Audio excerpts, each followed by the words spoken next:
Dormência nas mãos, alteração na sensibilidade, formigamentos, ou até dificuldade para segurar um copo, pegar um objeto, alteração na força. Então, se você está em tratamento do câncer, está em quimioterapia, ou mesmo acompanha algum familiar, alguém próximo, pode ter ouvido já alguma dessas queixas, alguma reclamação nesse sentido. Isso é o que nós chamamos de neuropatia periférica na nossa prática. E essa alteração ela pode ocorrer principalmente devido ao tratamento, à própria quimioterapia. Então nesse vídeo eu quero comentar um pouco sobre esse sintoma, quais são os principais medicamentos que causam isso, quanto tempo isso demora para passar, se realmente melhora, quem tem mais risco de ter esse problema e o principal, o que nós podemos fazer então para tratar isso, para amenizar essa situação. Então vem comigo nesse vídeo.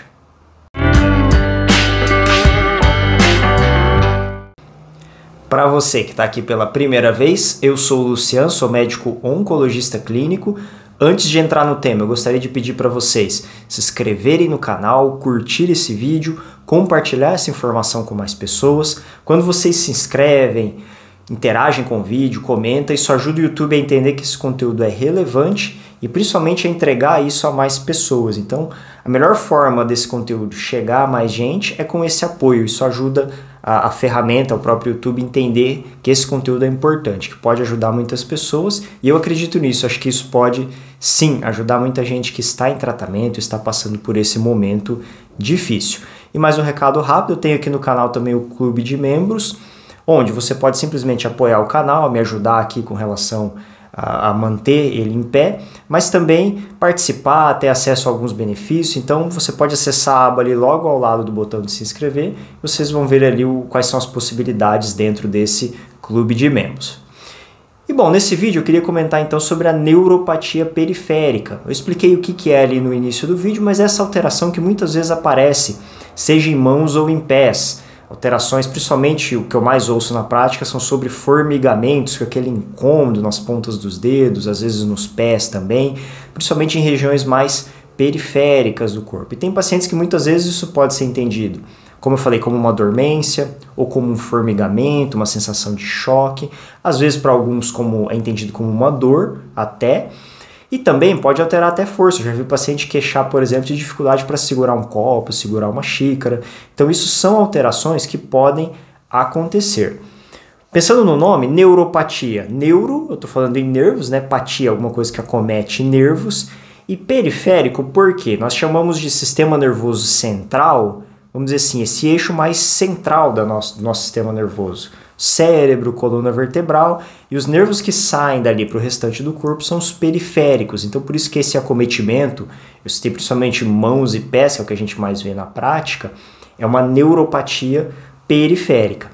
Tem uma outra doença na nossa prática que muitos de vocês conhecem, já ouviram falar, ou talvez até estejam em tratamento dela, que é o diabetes mellitus, que também causa muita neuropatia periférica. Você já deve ter ouvido falar de alguém que tem essa doença e teve ferida no pé, machucou e não percebeu. Então essa alteração de sensibilidade também acompanha essa doença. Como avançar, ou pacientes têm mais dificuldade de tratamento, uma doença mais grave.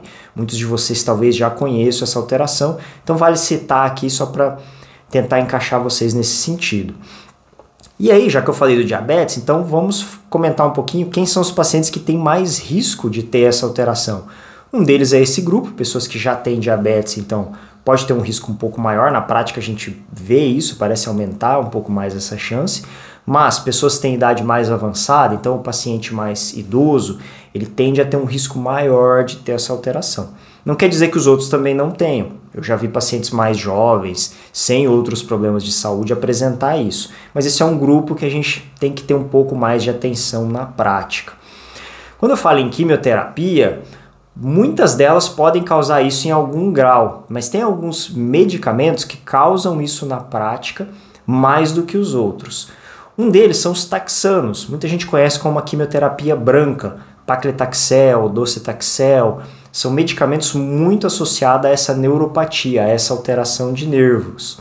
Outra classe importante de citar são as platinas, e aí a gente tem uma que faz isso muito, que é a oxaliplatina, e nós usamos ela muito em câncer de intestino. Então pessoas que trataram câncer de intestino, câncer coloretal, podem ter sido expostos à oxaliplatina e é muito frequente a gente ver em algum grau essa alteração nas pessoas que fazem esse protocolo, mas também carboplatina, cisplatina também são medicamentos que podem causar essa alteração. Então, acho que vale a pena citar essas duas classes, nós temos mais aí que causam, mas principalmente essas, pelo volume que a gente faz desse medicamento, que a gente tem aí na prática, podem estar associadas a essa alteração, então é importante você estar situado. Muitos pacientes têm noção assim, de medicamento, de nomes que estão fazendo, então é importante entender. A dose vai ter um efeito sobre isso, então quanto maior a dose que eu fizer, quanto mais intensivo for esse tratamento, maior o risco de desenvolver a neuropatia. Aqui então já entra um ponto importante do tratamento. Se eu tenho um paciente que está desenvolvendo essa alteração, muitas vezes eu vou fazer o quê? Abaixar um pouco essa dose, reduzir essa dose, pode ser que isso seja suficiente para controlar a neuropatia, para evitar principalmente que ela piore e a gente não deixe de tratar. Então, na prática, a gente sempre tem que tentar usar esses dois pesos aí. Eu preciso fazer o tratamento, mas eu preciso também evitar uma neuropatia, que a gente sabe que é um sintoma que incomoda bastante, que mexe muito com a qualidade de vida. Então, ter essa atenção, esse cuidado é importante. Então, se você está fazendo quimioterapia, está em tratamento e está sentindo alguma dessas alterações que eu citei aqui, é muito importante que você traga isso para o médico, que você comente isso na consulta. Por quê? A neuropatia é um sintoma subjetivo. O que é isso? Subjetivo é aquilo que o paciente relata, é aquilo que ele está sentindo. Eu não tenho nenhum exame, seja um exame de imagem, uma tomografia, um exame de sangue, para saber que o meu paciente está com neuropatia. Então, essa informação tem que ser trazida na consulta. Doutor, eu estou sentindo muito formigamento na minha mão, está incomodando. Eu deito à noite para dormir, parece que meu pé está latejando, minhas mãos. Eu estou com dificuldade para segurar um copo, uma xícara. Então, leve isso na consulta, converse com o seu oncologista sobre essa alteração, porque é a partir daí que ele vai poder agir. E como que a gente vai agir na prática? Então, eu tenho a opção, eu falei, de reduzir a dose do medicamento. Claro, para cada situação, cada tipo de câncer, cada finalidade de tratamento, nós vamos ter que agir de uma forma. Então, aqui eu vou explicar de formas mais gerais, mais amplas, mas sempre importante avaliar a individualidade. Então, reduzir a dose é uma opção, eu posso diminuir ele 10, 15, 20% da dose daquele medicamento que eu sei que causa mais. Isso pode ser suficiente, já pode ajudar. Se essa neuropatia está muito grave, tem piorado bastante, a qualidade de vida caiu muito, eu posso até avaliar a suspensão do medicamento. Se eu preciso ainda fazer quimioterapia, talvez eu troque, use outro tipo de remédio. Então é muito importante conversar sobre isso na prática para a gente entender quais são as melhores maneiras. Tem medicamentos para tratar isso? Então nós temos medicamentos que podem ajudar. Na nossa prática a gente vê que isso é muito variável, então medicamentos que agem em nervos, por exemplo, pregabalina, gabapentina, parecem ter um efeito benéfico nesse sentido. Um que a gente tem estudo aí que parece ser muito bom é a duloxetina. E aí é sempre importante, quando eu falo em medicamento, tudo isso com orientação médica, não utilize nenhum desses medicamentos que eu citei sem uma avaliação médica, sem uma receita do médico e uma orientação de uso. A dose é muito variável, ela começa com uma dose menor e pode ir subindo aos poucos, e nem sempre funciona para todos. Então essas são algumas opções de tratamento. Também pode ter alguma eficácia, antidepressivos de uma forma geral, especialmente tricíclicos, venlafaxina, eu já vi paciente melhorar com o uso. Então são opções na nossa prática. Até reposição de vitamina B12, já vi pacientes relatarem melhora. Então tudo isso é um pouco empírico, mas vale uma avaliação na prática para entender melhor o perfil daquele paciente, o que pode estar acontecendo e o que a gente pode associar. Então é muito importante não fazer nada disso sem orientação médica, mas entender que, além de mudança na dose, suspensão do medicamento, há também medidas farmacológicas a serem feitas.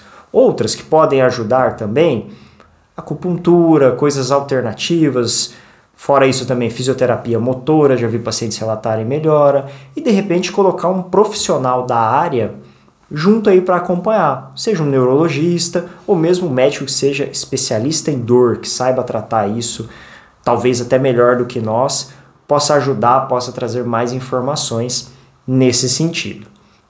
Mas e aí? Eu tô com essa alteração, tô com essa neuropatia, fiz os tratamentos que você citou, vai melhorar? Bom, a neuropatia ela pode ser aguda, então eu posso ir lá, suspender o medicamento, tratei e ela melhora. E ela pode ter um caráter crônico. O que é isso? Mesmo suspendendo o medicamento, mesmo utilizando esses que eu citei aqui, isso pode persistir por semanas e já vi pacientes persistirem até por meses. Então, isso não é o mais comum, mas sim, acontece na prática. Então, se você que assistiu, está assistindo o vídeo, de repente está passando por isso, não se preocupe. Infelizmente, pode acontecer. E aí o melhor remédio vai ser o tempo. Conforme o tempo passar, for passando aquela consequência do medicamento, da quimioterapia que nós fizemos, a tendência é que essa neuropatia, essas alterações melhorem cada vez mais. Eu já vi pacientes persistirem por muito tempo. E aí eu citei aqui o perfil. Eu tenho pacientes, por exemplo, que têm diabetes, que mantém essa alteração por um longo tempo. Aí é difícil até a gente saber se é do diabetes, se foi a quimioterapia mesmo que persistiu. Então é importante saber que esse risco existe, dependendo do tipo de medicamento que a gente faz e dependendo da dose aplicada. O tipo de câncer que eu estou tratando, ele vai variar ali a indicação de dose, a intensificação do tratamento, se a finalidade daquele tratamento é curativa, é paliativa. Então tudo isso muda, é muito importante esclarecer o seu caso, a sua situação com o seu médico, porque para cada pessoa isso vai ser variável, será diferente. Beleza, pessoal? Então a ideia nesse vídeo era dar um geral sobre neuropatia, citar para vocês os medicamentos, falar as formas de tratamento, de prevenção. Então tenham muito cuidado com isso. Aqui só um adendo, parece que durante o período de inverno, se a gente não tomar cuidado aí com o aquecimento de mãos, também pode ter alguma piora, então fica esse alerta para quem mora em regiões um pouco mais frias. E era mais isso que eu queria trazer mesmo. Antes de finalizar o vídeo, então, mais uma vez, se inscreve no canal, curte o vídeo, compartilha essa informação com mais pessoas, que isso ajuda bastante, tanto no meu crescimento aqui do canal, mas principalmente a informação atingir mais pessoas, chegar a mais gente. Beleza? Até o próximo.